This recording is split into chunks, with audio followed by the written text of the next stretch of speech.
How you doing, folks? It's Ron from Ron's Beers and Tools.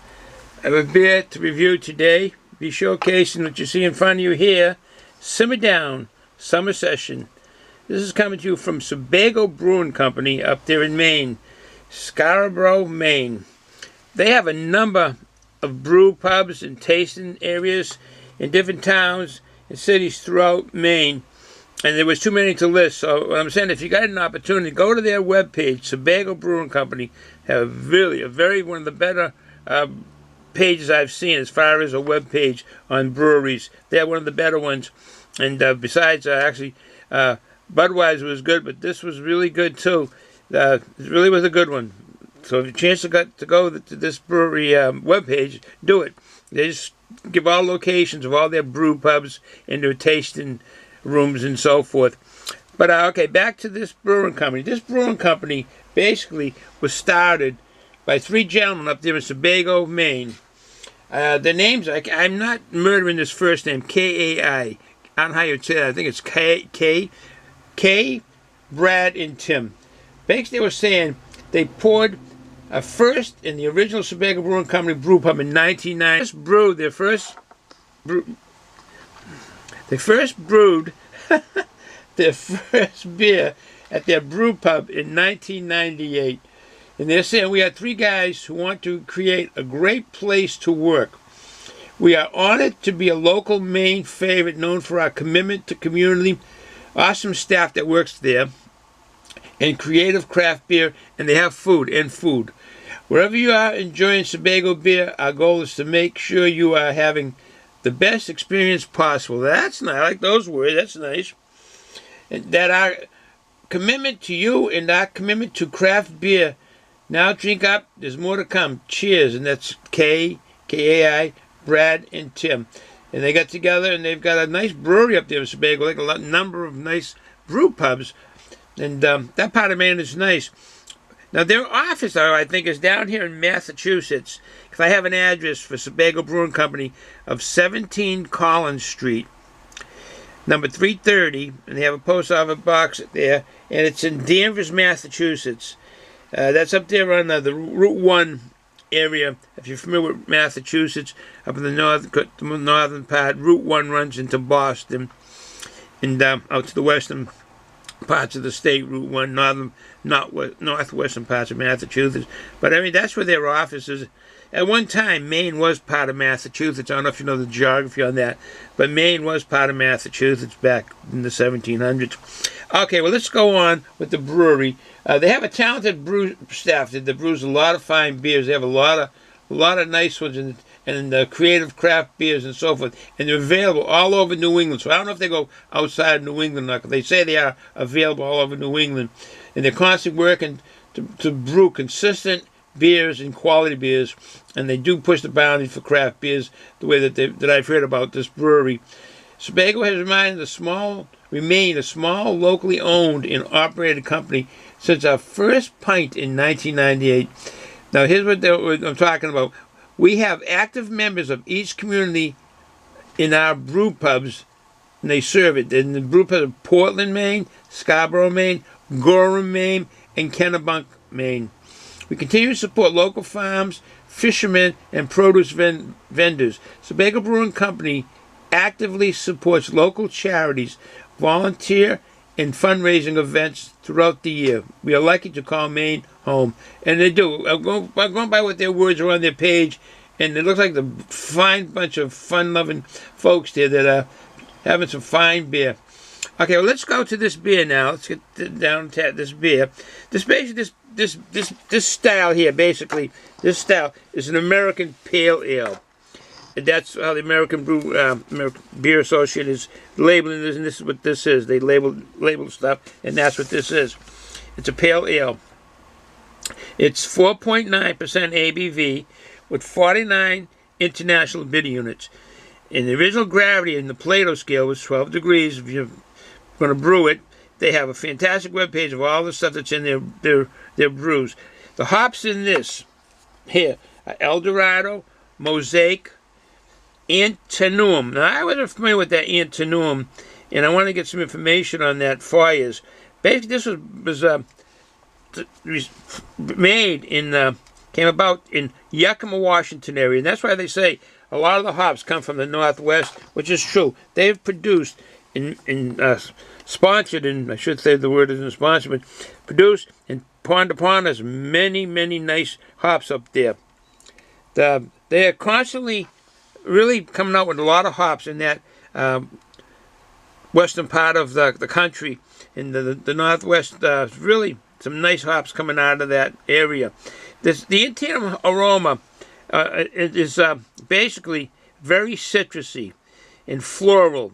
It's a good aroma hop too, and it's floral. It's a good alternative to Cascade and Amarillo hops. If you don't have them, this is a good alternative. The hops, the Ahtanum. I'll spell that Ahtanum, and that's one of the hops that are in this. You have your Eldorado, the Mosaic, and Antrim. And basically on the hops, just to explain it quick for the people, basically the flowers of the hop plant are what you use. The plant, the Humulus lupulus. And I like saying that. Humulus lupulus. Basically the flower of that hop plant is what we use for making beer.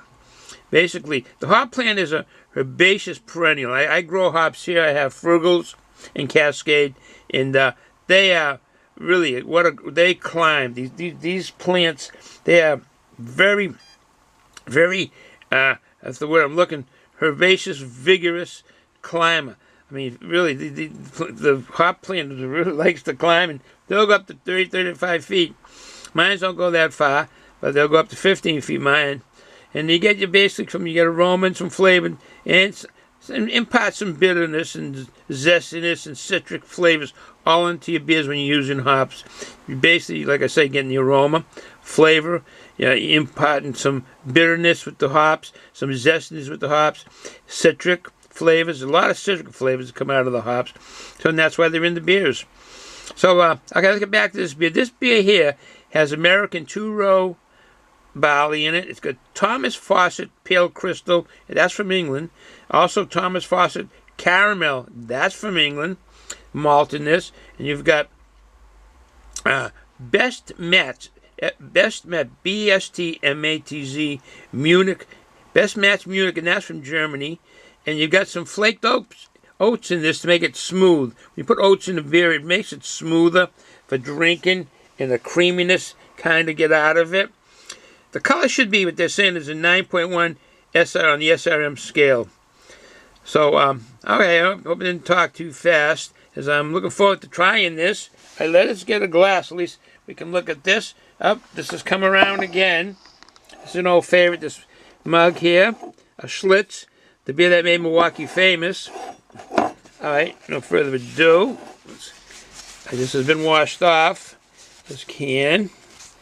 And it's a summer can. Let's look at the can a little closer.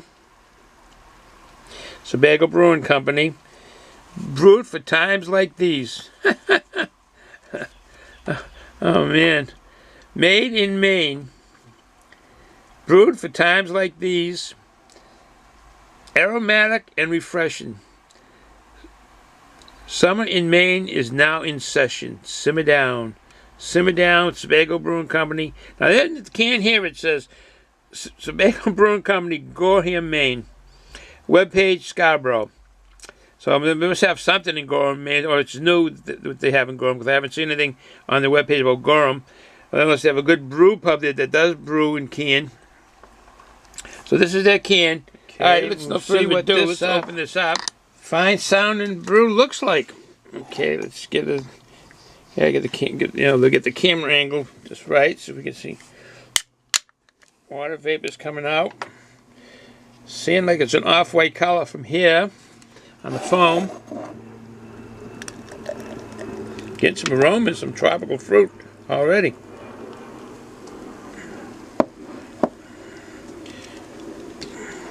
Oh, that's fine looking. That is fine looking. Look at it. Look at that. It's hazy. Coppery color, kind of golden color too at the same token. Now it's got an orange tinge to it, as you can see. What a nice head on that. Nice. Let's get the drone up. Let's get that drone up. Up, back here, whoa, whoa, whoa, back up. All right, it's going on. It's going to turn pretty soon. It does its thing. Oh, yeah, that's looking good. Looking good. That looks creamy. Frothy, for sure. A foamy head on it. It's not from all small bubbles. It's got some good-sized bubbles in there, but yet it looks frothy. It's somewhat creamy from the oats, evidently. Yeah, that is a good-looking head on it. All right, bring it back for three-point landing.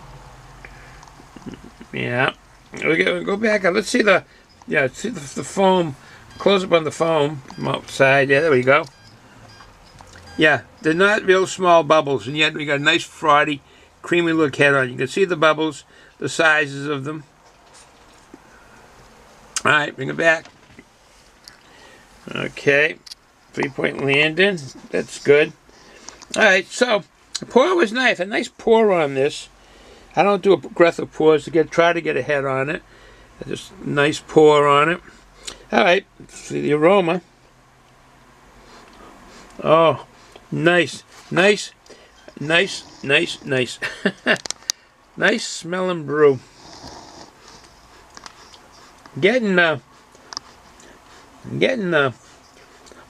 some sweetness. Definitely what jumps out of the citrusy, piney, slash of grainy, bready kind of.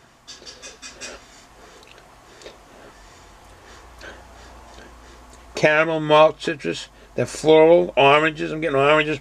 Mango. That's what that smell is. I couldn't figure it out. Mango. It's mango I'm getting. Just simmered down. Summer session. The hops in it are really giving extreme aromas.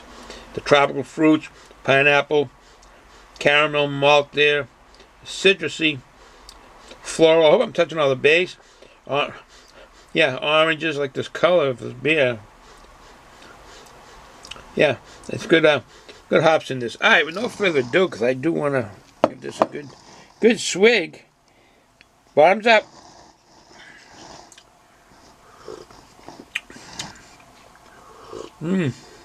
Nice and tasty. Oh, it is flavorful. It is really good. Sorry for my lip smacking. Gurgling, and that is a good tasting brew. The head kind of disseminated down quick. That's okay. That doesn't mean anything. It's the body of the beer that we're after drinking. Got some dryness to it, some sweetness. You get that grainy bread kind of. It's not, and this is an ale. It's not a lager. Very little bitterness. No, this is American Pale Ale with this twist to American Pale Ale, what they've done with it. Citrusy, piney flavors. The mouth is crisp. You get a crisp, definitely silky, smooth. The body, light to medium. Yes, light to medium. I'm getting no alcohol present, so that's good. But then again, it's 4.9% ABV. So it's kind of beer that you have your cooler down at the beach or a barbecue. You can drink a number of them without getting wasted or tipsy, as we used to say in Germany. Getting tipsy, getting betrunken. You don't want to get drunk. You want to have a nice time when you're drinking beer, wherever you may be. You want to get drunk. Isn't the thing to do. But anyways, it's personal choice for how people drink. I'm not trying to change that. Like I say, Sebago Brewing Company, their first pint was sold in 1998. This is available in the summertime. They do have a number over there in Danvers, Mass. So let me give you the number. It's 978-777-1410. Again, 978-777-1410. Probably they'll put it in when they're editing this. They'll probably put in that. You can see it. So it's nice American Pale Ale. I like it. And basically, like I say about those Ahtanum hops, their alpha acids are kind of on the average side of 5.7 to 6.3% on those Ahtanum hops, which I've never was heard of before until this here. They're put together in Washington. They've developed them in Yakima, Washington, and they've come up with a lot of fine hops out of the Northwest up there. Excuse me. So, with that said, we'll close it here. Enjoy the day, folks. If you're going to drink, drink responsibly. Ciao.